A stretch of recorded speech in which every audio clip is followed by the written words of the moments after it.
Seja bem-vindo ao canal Mundo Misterioso, eu sou o Tom e hoje você irá conhecer o caso de Arne Cheyenne Johnson, um homem que supostamente desafiou demônios durante o exorcismo para então se arrepender, pois sob influência demoníaca ele acabou cometendo um assassinato e então perante a justiça tentou se isentar da culpa alegando possessão demoníaca. Confira agora em Casos Misteriosos.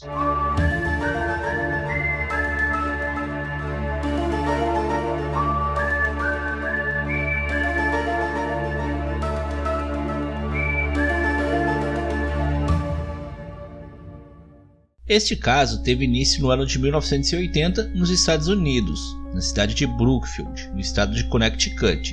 David Glatzel era um menino de 11 anos que vivia com sua família em uma casa alugada, e em uma certa noite ele acordou todo mundo na casa desesperado, pois teria visto uma criatura humanoide com grandes olhos pretos, rosto magro e outras características animais, como orelhas pontiagudas, chifres e cascos. Essa criatura ficou então conhecida como o Homem-Besta.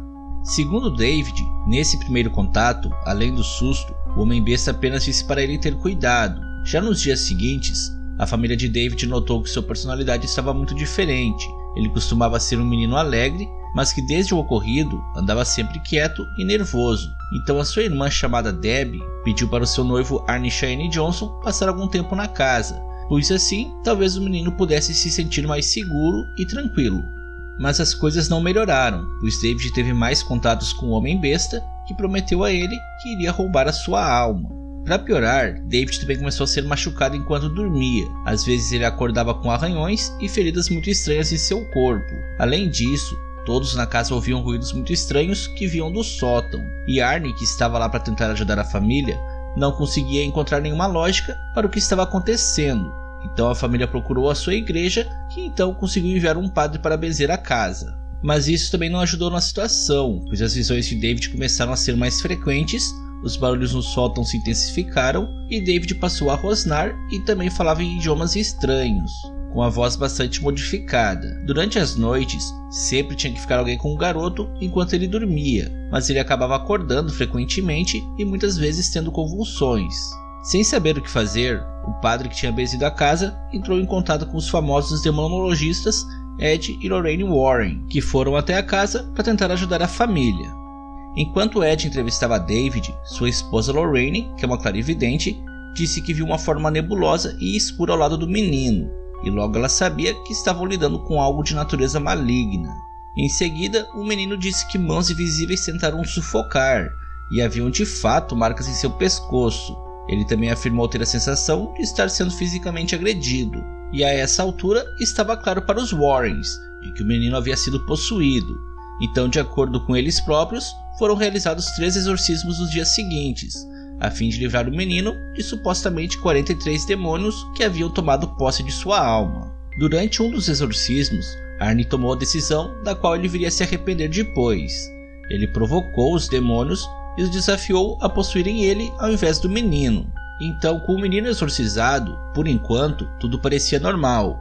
David voltou a ser um menino alegre e, embora ainda tivesse um pouco de dificuldade para dormir, ele era novamente considerado um menino normal. Então sua irmã Debbie e seu noivo Arne voltaram para sua casa, que também era alugada, e a partir de agora os problemas começaram a surgir com Arne. Ele sempre costumava ser uma pessoa calma, tranquila e jamais encrenqueira, mas sua personalidade foi mudando. Ocasionalmente ele entrava em transe e começava a rosnar, sem razão alguma, e sempre que esses momentos de transe acabavam, ele já não se lembrava de mais nada. Então ele ficou assim por alguns meses, até que no ano de 1981, durante um dia, ele deixou de ir ao trabalho para passar o dia com sua noiva, cunhada e a prima dela em um canil, que era onde sua cunhada estava trabalhando. Então eventualmente chegou no local um homem chamado Alan Bono, que era dono da casa em que Arne e Debbie estavam vivendo. Alan então convidou todo mundo para irem buscar um lanche em um bar próximo. Quando eles voltaram ao canil, houve uma discussão entre Arne e Alan, e Arne começou a rosnar e a emitir chiados com a boca. Então Debbie tentou tirar sua irmã e sua prima da sala, mas por algum motivo Alan segurou uma das meninas, e nisso Arne sacou um canivete e o golpeou no estômago, logo em seguida puxando o canivete para cima até atingir a base de seu coração. Depois disso, Arne desferiu mais alguns golpes rápidos e foi embora. Já Alan acabou morrendo lentamente e apenas foi dado como morto quando já no hospital. Quanto a Arne, ele foi encontrado pela polícia a pouco mais de 3 km da cena do crime e então foi preso. Depois de 8 meses chegou o seu julgamento e, como defesa, ele alegou ser inocente, pois estava possuído e não poderia ter noção do que tinha feito no momento. Mas naturalmente o juiz não aceitou isso e o condenou a algo entre 10 e 20 anos de prisão. Mas no final ele apenas serviu 5 anos e foi solto, para então casar com sua então noiva, Debbie. E desde então não houve mais nenhum relato sobrenatural acerca de todos os envolvidos nessa história. E então esse foi o caso de Arne Cheyenne Johnson. Deixe nos comentários a sua opinião a respeito do caso, se inscreva no canal e nos siga nas redes sociais através dos links na descrição. E se gostou do vídeo, avalie e compartilhe com seus amigos, pois assim você estará mostrando seu apoio ao canal. Fique bem e até um próximo mistério.